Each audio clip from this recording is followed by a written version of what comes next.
estamos de vuelta con las noticias del día y más Ciudadano ADN por la 91.7.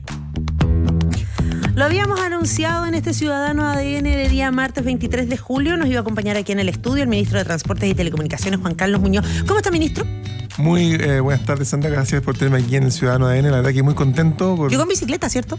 No. Hoy día, ayer me fui en bicicleta al trabajo, pero hoy día me fui en metro. Es que está muy helado. Está heladito, sí. Sí, hay que cuidarse también, lo decimos, hay que ser responsable con las actividades físicas en los días que están muy fríos. Ministro, pero ayer además tuvo muchas actividades a propósito de esta presentación de plan de seguridad precisamente para el transporte público aquí en la región metropolitana. Estaba viendo ahí para que vayamos desmenuzando un poco los distintos puntos que están como bien localizados y focalizados también. Así es.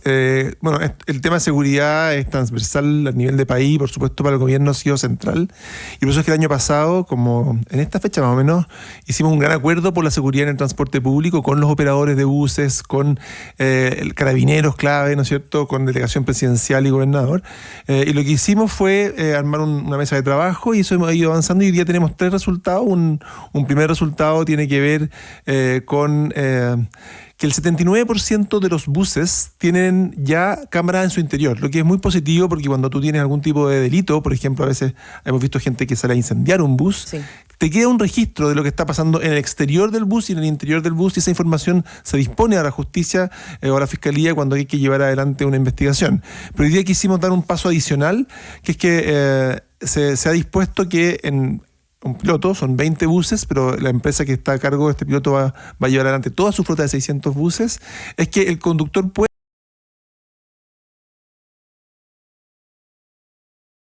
de esa manera las imágenes que se están grabando en el interior del bus pasan a estar disponibles para el centro de monitoreo de buses en el ministerio, donde hay un carabinero siempre claro, en su posición y creemos que eso va a ser importante porque va a permitir gatillar otras acciones de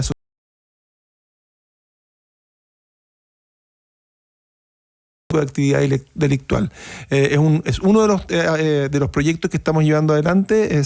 Esperamos que pronto toda la flota de buses esté habilitada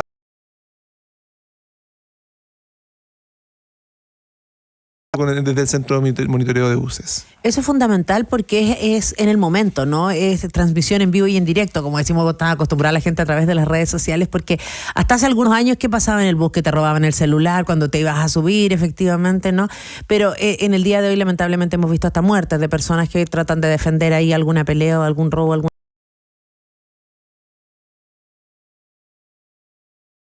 coordinación, tanto con este carabinero que está en la central como con los efectivos que andan en la calle para que puedan tal vez intersectar, ¿no?, a quienes estén... Sí, no perdamos de vista que nuestros buses recorren como 3.000 kilómetros en la ciudad y por lo tanto la verdad que esto puede pasar en cualquier parte de la ciudad. Sin embargo, también los carabineros están distribuidos de esa manera y por supuesto si uno empieza a tener un problema, un incidente como este en un bus, permite agilizar, ¿verdad?, la llegada de contingente policial o municipal a poder contribuir a ayudar a una situación de emergencia. Entonces creemos que importante es el tipo de avances que uno quiere ver en materia tecnológica, que lo mismo que tenemos, por ejemplo, los semáforos. Nosotros tenemos el centro de monitoreo de semáforos, que también vas viendo que cuando hay contingencia, cuando se te ocurren tacos, tú puedes cambiar los repartos de verde en línea para poder resolver un problema. Lo mismo queremos ver acá, en que uno pudiese intervenir en lo que ocurre en el interior de un bus en línea, desde el exterior, para poder ayudar a una situación de emergencia. Ministro Muñoz, pero otro punto importante de este plan me parece que es considerar a las personas que se trasladan de noche. Sí. Porque eso es fundamental. Efectivamente, los traslados en la ciudad muchas veces son muy largos, lo decimos, ¿no? Hay personas que trabajan en una comuna, viven en otra, están más de una hora arriba de un bus trasladándose o haciendo combinaciones, metro y etcétera. Y el traslado de noche se ha vuelto más peligroso y por supuesto que es una preocupación. Exactamente, y de noche, cuando digo de noche me refiero de medianoche a 5 de la mañana. Claro, ese es nuestro periodo nocturno. Y durante ese periodo de esas 5 horas, nosotros tenemos 43 servicios operando de buses, que son importantes para darle conectividad a las personas que necesitan desplazarse en horario nocturno. A modo de contexto, el sistema completo en diurno tiene cerca de 350 servicios. Entonces acá estamos hablando de 43. Y esos 43 servicios, la pregunta es si debieran operar de la misma forma que los servicios diurnos. En los diurnos uno le exige a los buses que paren que recojan y dejen pasajeros solo en las paradas autorizadas, ¿verdad? Claro. Porque si lo hacemos como era antes, que uno decía, oye, déjeme en la esquina, el bus va parando en todos lados y se vuelve mucho más ineficiente. Los tiempos de circulación aumentan, la frecuencia baja. Entonces, esto de que paren solamente en las paradas autorizadas es algo adecuado y que permite que el sistema funcione mejor. Pero de noche, la verdad que la cantidad de pasajeros que van al interior del bus es menor, la congestión vehicular es inexistente y lo que imprima es las condiciones de seguridad que necesitan los pasajeros para poder llegar a sus hogares en forma segura. Y para ellos, que lo dejen en la esquinita, ¿no es cierto?, cuando en realidad van pocos pasajeros en el bus, cuando hay poca congestión, parece una medida interesante de implementar.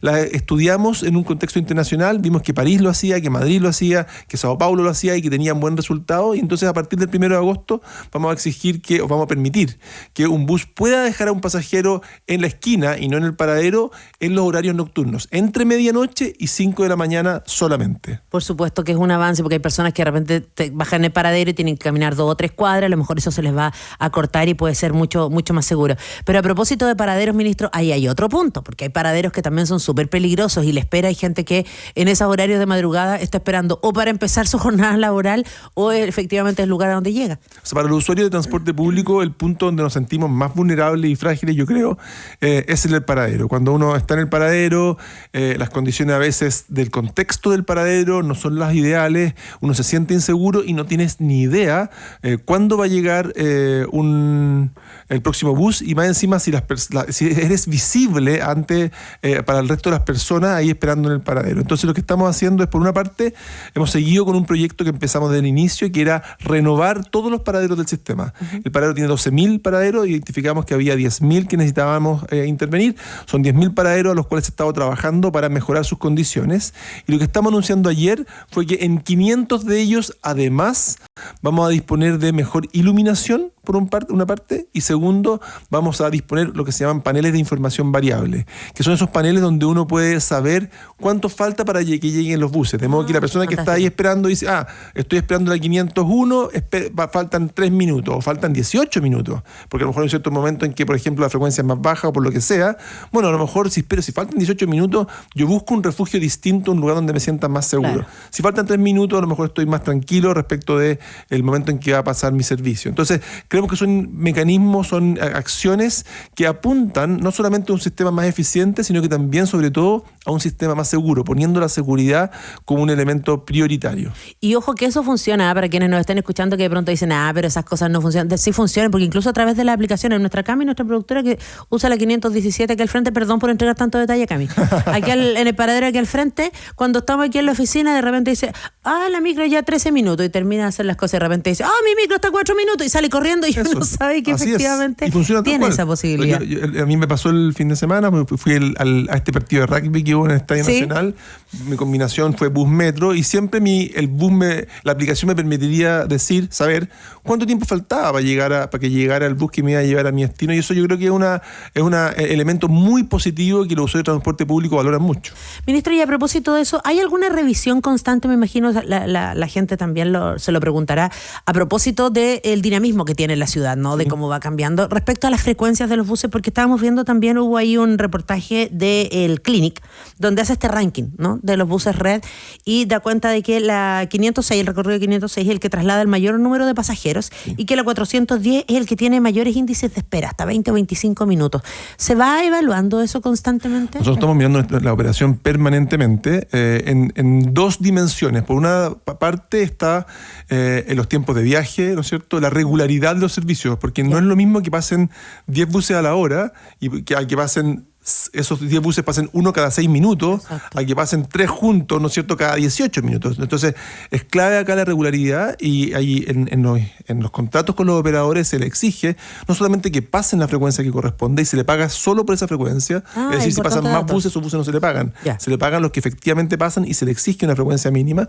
Y al mismo tiempo hay un indicador asociado a la regularidad. Es decir, si los buses no cumplen una regularidad mínima, también se multa al operador para que él vea el incentivo a hacer un esfuerzo porque la regularidad sea la exigida.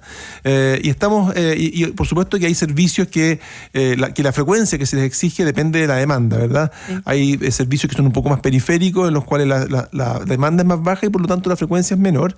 Nos preocupamos de que hayan frecuencias mínimas para que el servicio exista.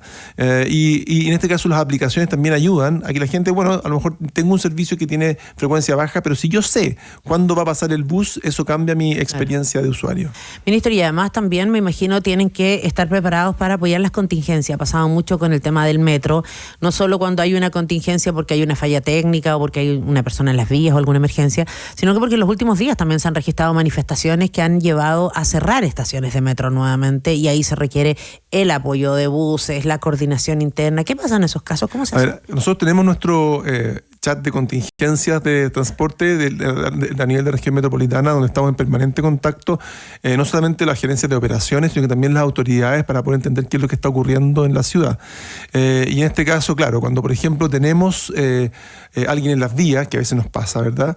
Lo que se hace es que el metro tiene que operar con lo que llamamos en bucle, en servicios cortos, no conectados, y ahí tienen que salir los buses a poder ofrecer esa conexión, de modo que las personas que van en la vía y que ya no se les ofrece el recorrido completo porque tenemos un problema en el medio, bueno, puede salir a la superficie, tomar buses y poder hacer la conexión.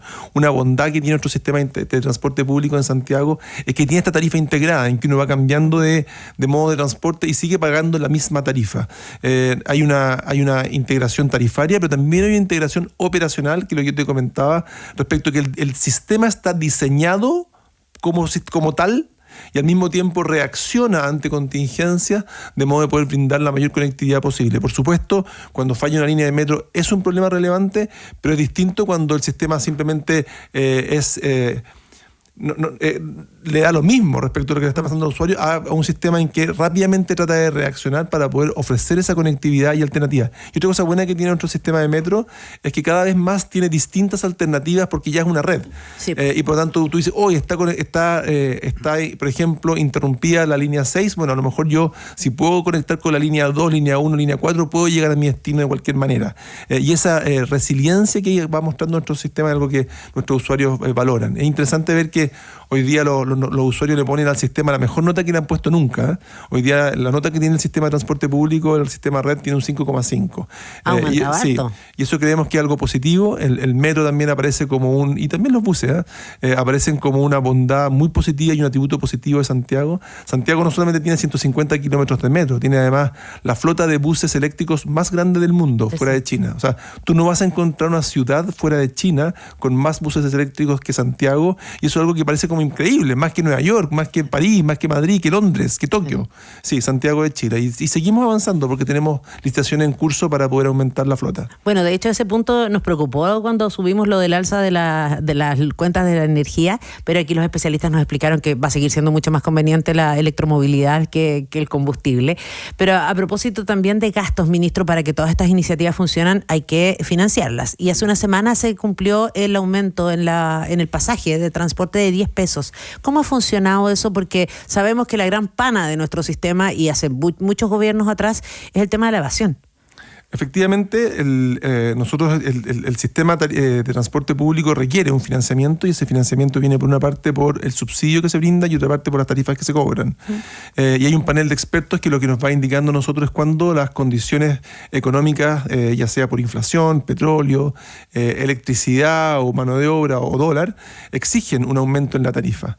Y la tarifa estuvo congelada desde 2019 hasta el año pasado, y eso por supuesto va generando que si no entra la plata por tarifa, tiene que entrar por subsidio. Los subsidios fueron aumentando en ese periodo.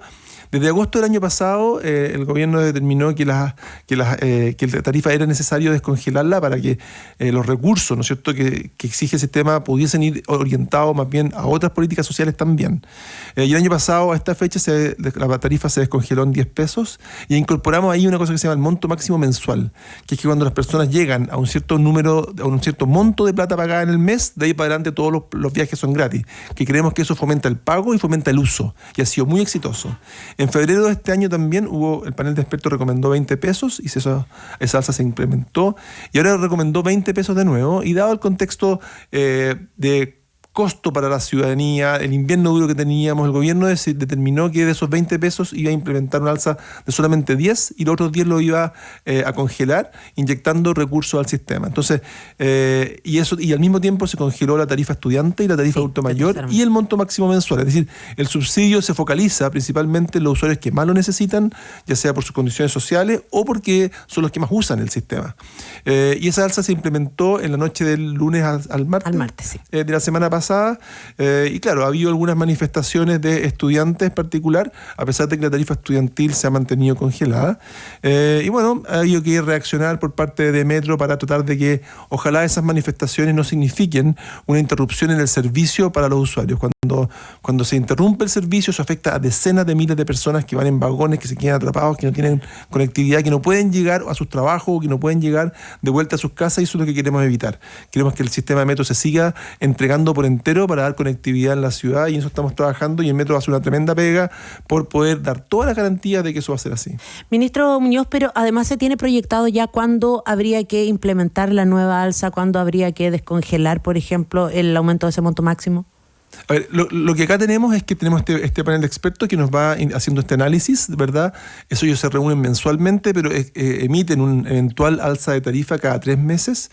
No sabemos qué es lo que va a pasar de aquí en adelante, no sabemos si el dólar va a bajar, va a subir, de repente está casi bordeando los 900, otras veces llega ya a los 940, no sabemos lo que va a pasar con los distintos indicadores económicos y por lo tanto vamos a estar atentos.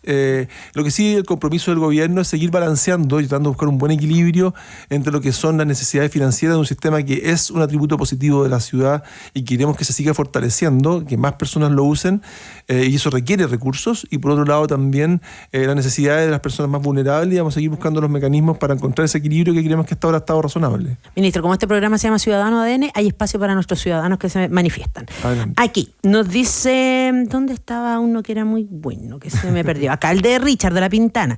Dice, donde está el Estadio Municipal de La Pintana pusieron 2 paraderos con pantallas para los Juegos Panamericanos y Parapanamericanos, pero apenas terminó el evento las pantallas dejaron de funcionar. ¿Se podrán reponer, ministro? Ok, un buen punto, no lo tenía en el radar. Mira, el informe ciudadano. Sí, me parece un buen... Fíjate que es importante ese informe ciudadano de las personas de a pie. Yo recibo harto por redes sociales, pero también los parlamentarios ayudan harto en esto, porque hacen también a través de los parlamentarios uno recibe de solicitudes de este tipo que nos permiten tener más ojos en lo que está pasando en la ciudad. En el caso de La Pintana habrá que mirar esos paraderos, estamos avanzando en ir mejorando las paradas. Y hay toda una también importante para todo el sector de La Pintana, hay un compromiso de avanzar con la línea 9 del metro que debiera ir desde Calicanto, Santa Lucía, todo el eje Santa Rosa, pasando por La Legua, La Pintana, para poder conectar finalmente con Bajos de Mena y Puente Alto. Una línea que va a ser de muy alto estándar y que esperamos en su primer tramo que pueda estar operativa a partir del año 2030. Bueno, eso del alto estándar es importante. De hecho, mira, Bea nos dice, quejarse del sistema de transporte público metropolitano es quejarse de lleno. Hace poco anduve en micro en Temuco y es carísimo y malísimo. También nos escribe Raúl Orellana y nos dice, el sistema red es muy bueno, sobre todo el nivel de profesionalismo de choferes, que es mejor que antes. Pero ¿cuándo se va a revisar el transporte rural y específicamente los choferes de estos sectores? Bueno, a mí lo que me gusta de esa opinión es que habla de que el avance que hemos llevado adelante ha logrado convencer a los distintos actores, autoridades, pero sobre todo usuarios respecto a las bondades de un sistema que tiene cierta regulación, en que ya las empresas que se ofrecen son empresas formales, conductores con contratos adecuados, formales también, en que hay una regulación por parte de la autoridad respecto de cuáles son los servicios, cuáles son las frecuencias, y por lo tanto creo que el sistema de transporte público de Santiago va marcando la pauta respecto hacia donde todas las ciudades tienen que avanzar. Y efectivamente estamos avanzando en regulación en distintas ciudades, algunas de las cuales ya hemos logrado ir exigiendo ciertas frecuencias. Por ejemplo, recientemente en Gran Concepción logramos cerrar un perímetro de exclusión, que es la figura administrativa que se evoca en estos casos, para que tener seguridad y la autoridad vea que los horarios son los comprometidos, las frecuencias son las comprometidas, y al mismo tiempo los operadores reciben algún ingreso para poder ofrecer esos servicios que probablemente de otra manera tal vez no serían privadamente convenientes. Entonces estamos avanzando en esa línea, estamos llegando con buses eléctricos también a otras ciudades. Antofagasta ya tiene los primeros, Rancagua tiene los primeros, y en un par de meses vamos a tener buenas noticias en Coquimbo, La Serena y también en el Gran Valparaíso. A propósito de Valparaíso, Jacqueline Vergara, en Viña funciona más o menos la aplicación red, pero aquí lo que falta es fiscalización. Después de las 6 de la tarde los choferes piratas no dan boleto y corren a mucha velocidad. Es cierto, yo creo que eso es importante también a la hora de entender, por ejemplo, hay gente que me dice, ministro, usted debe ir a avanzar a que los servicios sean solamente por boleto cortado. ¿Por qué les paga por kilómetro? Y la verdad que es un balance difícil de pagar por kilómetro, pagar por boleto cortado. Si yo pago solo por boleto cortado, lo que voy a evocar es la situación de Viña del Mar y Valparaíso, donde tienes operadores que están compitiendo en la calle por pelear por unos pasajeros, y sabemos lo que eso significó en Santiago en los 80, las micros amarillas. Eso es justamente lo que uno quisiera evitar, y yo creo que la regulación con la que hemos avanzado ha tenido efectos evidentes. Entonces hay que buscar un buen balance entre el pago por pasajero transportado y el pago por kilómetro para que las empresas tengan un incentivo a llevar más pasajeros, pero también que la parte importante de su ingreso se deba a la operación sistemática de cumplirlo con lo que la autoridad le exige.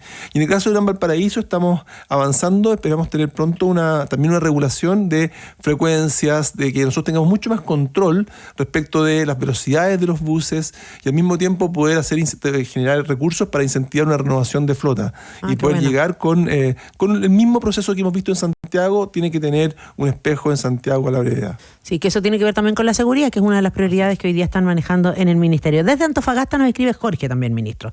Dice, la llegada de Red Bus a la ciudad mejoró muchísimo la calidad del transporte público. Los buses son cómodos, limpios, los conductores educados, no andan volando. Eso motiva a los usuarios a cuidar los buses, ya que están atentos a que nadie los raye o dañe.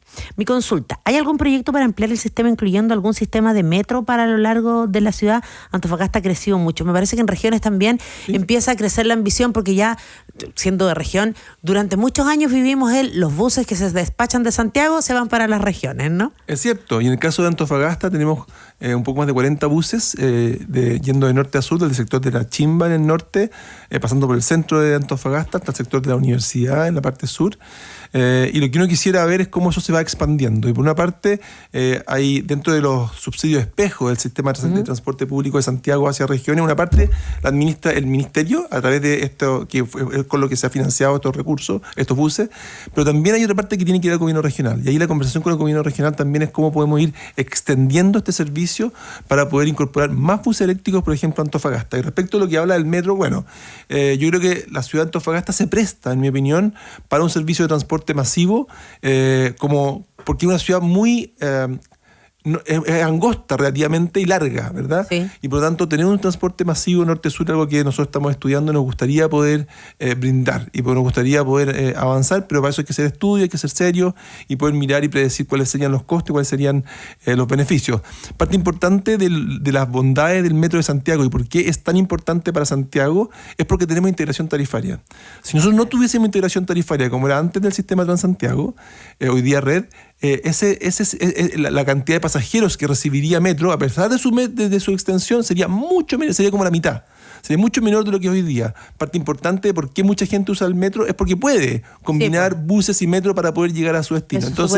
Entonces, si uno quisiera avanzar en metro en regiones como por ejemplo el caso de Antofagasta o un servicio de tranvía o algo por el estilo, yo creo que parte de la pregunta es cómo uno lo integra con los otros buses y eso exige una transformación un poco mayor. Claro, eso de la integración, sobre todo en regiones, me parece súper bueno y aquí hay una pregunta al respecto. Nuestros ciudadanos son súper informados, como usted ve, ministro. Sí.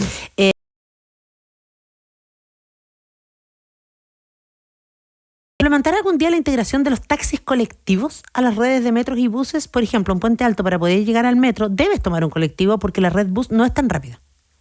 ¿Qué pasa con los colectivos?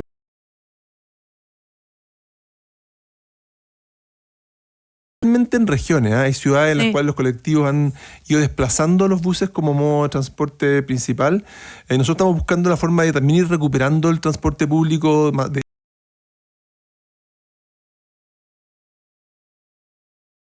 su transporte público solamente en vehículos con capacidad para 4 pasajeros. Claro. La congestión que se genera es muy importante, por lo tanto es importante ir recuperando. Por ejemplo, el caso de Copiapó. Al mismo tiempo, parte de la pregunta, bueno, ¿y qué hacemos con los taxis colectivos? Exacto. Y con los autos de aplicación hoy día. Sí, y hoy día, pero el taxi colectivo cumple un rol de transporte colectivo que no cumple la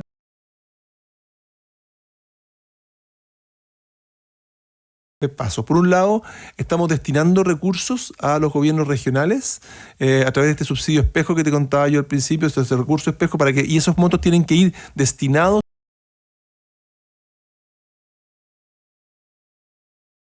quieren trabajar, ¿no es cierto?, cómo quieren que su sistema de transporte público evolucione en el futuro, que puede ser distinto en el caso de la región metropolitana que en la región de Atacama o la región de Aysén. Y ahí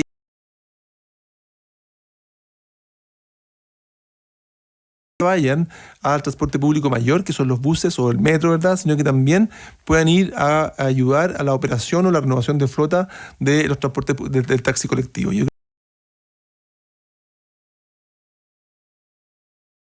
El transporte público, sean buses, taxis o colectivo o metro, se transforme en un espacio, en un sistema que haga que la gente que tiene auto esté disponible.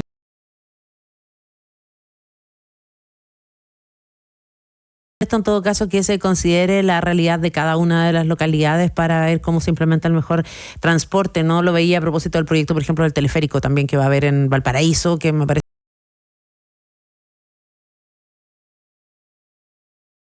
solo con una pregunta, porque hay muchos ministros, pero solo una de Carolina Peña que nos llega también a través del Twitter y que pregunta si alguna vez habrá carros solo para mujeres en el metro o en el biotren o algún tipo de transporte que sea solo para mujeres a propósito del tema de la seguridad. Mira, este es un gobierno en el cual el tema de guía de género está en la primera línea. Ahora entendemos que también esa equidad de género se tiene que hacer, creemos, más bien lejos de separarnos, más bien de aprender a convivir. Y creemos que, y lo hemos mirado harto, el tema de los carros solamente para mujeres, y personalmente pienso que no es una buena política. Creo que lo que tenemos que aprender y el desafío es cómo convivir adecuadamente, donde tenemos que compartir los espacios, y al mismo tiempo creo que la señal que uno da cuando dice, mira, este es un carro solamente para mujeres, ¿qué pasa con las mujeres que no caben ahí, tienen que ir a un carro en que está, qué señal está dando una mujer que igual ingresa a un carro no mixto, ¿te fijas? Entonces, preferiría más bien que nosotros sigamos avanzando en la línea de educar a nuestra población, a todos, respecto de lo que significa convivir como sociedad, personas de distintos géneros, en un espacio como el transporte público. Ese es el esfuerzo y la línea en la cual estamos trabajando y por lo tanto lo consideré al principio, pero lo descartamos, el pensar en tener carros más bien solamente para mujeres. Ministro, pensando que es el cierre del año en el semestre, ¿no? Me imagino que ya está proyectando cómo se nos viene la semana de Fiestas Patrias, porque ahí va a haber harta pega. Qué bueno que lo levantas, porque un tema muy importante para nosotros es el tema de la seguridad vial. Y en Fiestas Patrias ocurre harto que tenemos mucha fiesta, ¿no es cierto? Hay harto consumo de alcohol, hay personas que conducen muchos kilómetros y eso viene acompañado con un costo durísimo, que no vienen los productos que uno compra, que es la cantidad de personas que fallecen. En Chile fallecen cerca de 2.000 personas todos los años, y es una locura. O sea, 2.000 personas significa que uno se puede imaginar el Estadio Nacional, ¿no es cierto? Claro. El Estadio Nacional tiene capacidad para 46.000 personas. Es decir, en 23 años llenamos el Estadio Nacional con gente muerta producto de siniestros viales. Y acá el llamado que estamos haciendo para el 18 de septiembre, sobre todo, tiene que ver con, si usted va a conducir, no puede haber tomado alcohol, punto. Sí. O sea, no es compatible el alcohol, aunque sea un poquito, no es compatible el alcohol con la conducción. Segundo, y algo que tenemos bastante más normalizado, es las personas no pueden conducir con un teléfono en la mano. No, pues claro. No pueden conducir con un teléfono en la mano y lo vemos todo el tiempo. Hay una ley que lo prohíbe, sin embargo es súper difícil de fiscalizar. Aquí lo más importante es a todas las personas que me están escuchando tomar conciencia de que eso significa una reacción ante una eventualidad en la conducción que va a significar que tu posibilidad de terminar en un choque atropellando a alguien, causando una muerte, es mucho mayor. Y esto involucra también a los peatones que caminan por la calle, ¿no es cierto?, mirando su teléfono. También importante el no exceder la velocidad máxima. Hay un límite máximo que está estipulado justamente para generar condiciones de seguridad. Todos conocemos a alguien que ha muerto en un siniestro vial, todos, y lo podemos traer rápidamente a la memoria, y el drama que eso significa es brutal. El cambio, además, para uno como conductor, de pasar por una situación como esa, incluso si sobrevives, independiente de las lesiones que puedes generar, lo que te genera para tu vida te va a acompañar para siempre. Entonces, es clave que poder dar todas las señales posibles. Estamos trabajando en una campaña comunicacional que nos permita, con mucha contundencia, volver a decir, tenemos que ser responsables en este caso. Eso es súper importante, ese mensaje, porque se nos viene ese fin de semana muy largo de Fiestas Patrias. Después de Halloween también es muy largo. Después hay elecciones, además. Ojalá los buses vuelvan a ser gratis ahí para que la gente vaya a votar, porque como está toda la dicotomía del multa o no multa, ministro. Sí. Hay que facilitarle a la gente que vaya a votar, ¿no? Bueno, ya lo estrujamos hoy día, ministro, así que le queremos dar las gracias por haber estado aquí en el estudio y poder hablado de tantos temas que efectivamente a todos nos interesan, porque en el día a día todos nos transportamos por las distintas ciudades de nuestro país. Juan Carlos Muñoz, ministro de Transporte y Telecomunicaciones, muchísimas gracias por haber estado aquí. Muchas gracias por tenerme aquí en Ciudadano ADN. Ya regresamos con las noticias del momento en Ciudadano ADN por la 91.7. Cada día trae nuevos desafíos y en el corazón de cada deportista del